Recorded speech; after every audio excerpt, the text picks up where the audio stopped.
What is going on, everybody? Hope having a great day, great night, wherever you're watching this from. Really quick, a lot of us right now are at a really weird place in our life. The closer we get to the year ending, the much more we're starting to look at exactly the things we didn't accomplish, what we should have accomplished, the things that we want to see happen in 2020. Don't be down on yourself so hard. Some things are out of our control. We never understand why certain things happen. One of the things that I've always questioned is the love. This word love.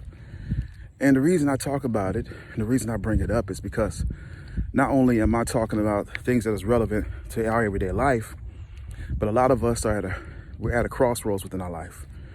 We're trying to really find out exactly which way we're going to go and the things that we want to see happen within our life, and it doesn't happen the way that we expect it to happen. It's kind of crazy how two people can come together, they're in love, but they're not working on that love. They're not working on each other. They're not prioritizing each other. They're not working to make this other person happy. And what happens is we become selfish. It really becomes about us. And then we start looking at the efforts that we're putting in that they're not appreciating. And then it makes us shut down. So what happens is that everybody else gets our attention. We become so much motivated with our kids, with our job, with our career. We start looking at our future. And that's when two people that was once in love decides to walk away. They decide to start over, whether it's in a new relationship, whether it's just taking time out for themselves to rebuild, no matter what it is. But if you do not invest in your relationship, if you don't take out the necessary time to get to know her, get to know him, it's not going to work.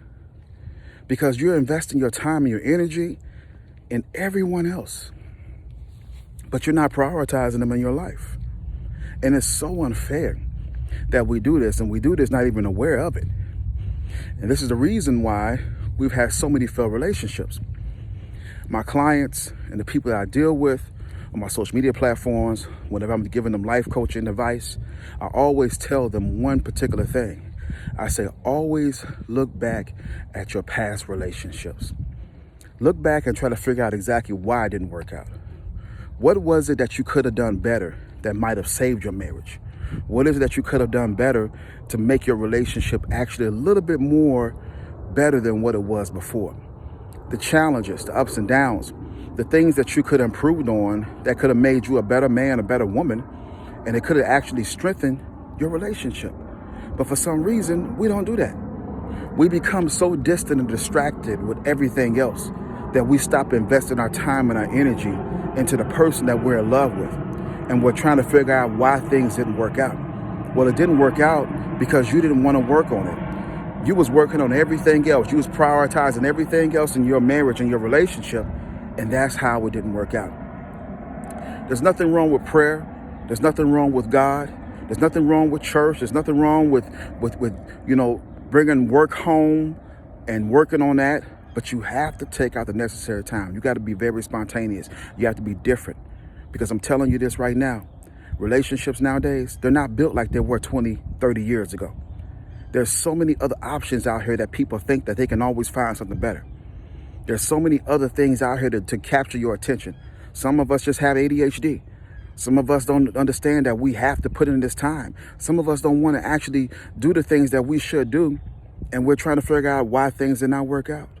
Because we have taken advantage of the love that we have and the things that we have invested.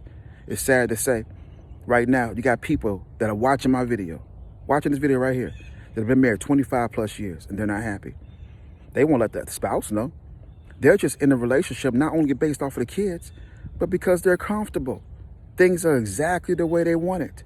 They're about to retire, whether they're in love with her or he's in love with her, they're just going to go ahead and just coexist together. And they're going to try to make this relationship work because they have history. Why not try to find a way to bring the spark back into your relationship? See, some people look at possessions and they look at, other things to actually try to make their relationship work. No, you have to get yourself together. I've known people that every time they went on vacation, the whole family went on vacation. And the problem with that is, after a while, you start losing interest in each other. Your focus is everybody else, but you don't focus on each other. You claim that you're happy, but you're not really happy because you don't have that quality time with the person that you're in love with. Quality time is so essential and very important. And if you don't take advantage of it, you're going to miss out on one of the greatest opportunities and the love and the bond and the purpose that you all have together, because you're focused on everybody else and you're allowing everybody else to your space instead of taking out the necessary proper time for the person that you're with. I want you all to think about that. Last but not least, always remember, this is a moment in your life. God is bigger than this moment, and that's the reason why we got to continue to press. Have a blessed and wonderful day.